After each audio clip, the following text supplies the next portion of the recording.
Welcome to Brazil Bound. I'm your host, Jason Saghini, and thrilled to be joined by former U.S. national teamer and current face of KickTV, Jimmy Conrad. Jimmy, let's have some fun today. That's why I'm here, so let's make it happen.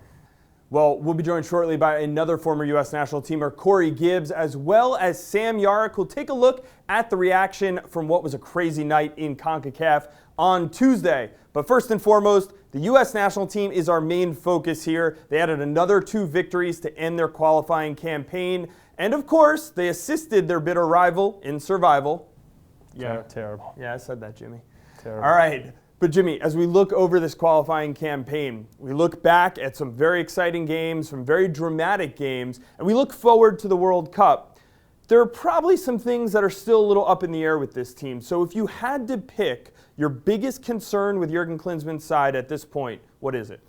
I'm going to have to say our slow starts, and mainly in our last 4 games, right? So when we went to Costa Rica, we gave up 2 goals in the first 10 minutes. Then we came home and played against Mexico in Columbus, and they were arguably the better team for the first 25, 30 minutes and could have scored. Yeah. Had they scored, we might probably be talking about a different situation with Mexico surviving and all that. And then we went against Jamaica in Kansas City, and I know nothing was on the game for both teams, but we still just never got engaged, never got into it until the subs came on. And then against Panama, it was very similar. They came at us. They had more to play for than we did. But when our subs came on, that's the scene where we kind of livened up and started to play and started to relax and obviously scored some great goals at the end. It's interesting that we're talking about this because I remember back in the last World Cup under Bob Bradley, we were talking about similar slow starts and why couldn't the U.S. team come out from the start of the game? Why did they always have to come back at the end? Is it a similar situation, or do you find it different between the 2 coaches and teams? No, definitely different philosophies between the 2 coaches, different methodology. But I liken Bob's kind of style to just sitting back and waiting to counter. He wanted to strike on the counter and set pieces and find the weaknesses as the game went along. Whereas Jurgen, he's looking for those opportunities to attack and attack with numbers, and the guys want to do it. You can sense that they want to do it, but sometimes they just drop back too much. They're in a 4-3-3, 4-5-1 to start games, right. And I'm a proponent of 4-4-2. I like having 2 forwards. I think, and this might sound crazy, but a lot of us Americans played in a 4-4-2 system or a 3-5-2 system growing up. We're used to 2 forwards. We're used to how that spacing works. And when you put us in a 4-3-3 or 4-5-1, guys just aren't in their normal spots, and the spacing gets off, and I think it throws off the rest of the team. It might be a little crazy to say that, like I said. No, I think it's very interesting because we've seen them switch to a 4-4-2 in games. You look at that Bosnia game, and things happened. They looked like they That's knew just what evidence they of were what doing I'm saying. so. It's just evidence of what I'm saying. All right, I'm going to give you one concern of mine. You tell me your thoughts on that, and that is the outside back position. You look at the right back position. We thought we found the answer in Brad Evans. Remember, he played that great game against Germany. Then you look at his game against Panama, and you're thinking, man, where's Steve Cherundolo when you need him? You look at the left side, you have DeMarcus Beasley, Fabian Johnson. Both guys have had some really good games during qualifying, and both guys have kind of fallen out in other games. So it's a little late to be introducing new faces. You have people talking about Chris Klute and DeAndre Yedlin and Kofi Sarkodie. Those guys are young guys. They're not going to be bled in before the World Cup at this point. So what's the answer there? What do you do with the outside back situation? Well, I think we could argue that everybody's had up and down performances throughout qualifying, but I understand your concern. There is nobody that's won the position on the outside backs, and I'm going to bring up a new face that hasn't played for the team for a long time, and you mentioned Steve Cherundolo. When he gets back into the team, he's going to feel new because he hasn't been around for a long time. He's got plenty of experience. And I think what's happened with these guys, having Johnson and Beasley and Evans and whoever, is that they've provided us options. So if Brad does match up against somebody well in Germany, or if somebody else that's better suited against Panama, then we have that opportunity to make that change, and Jurgen can say, okay, I got this guy, this guy, this guy.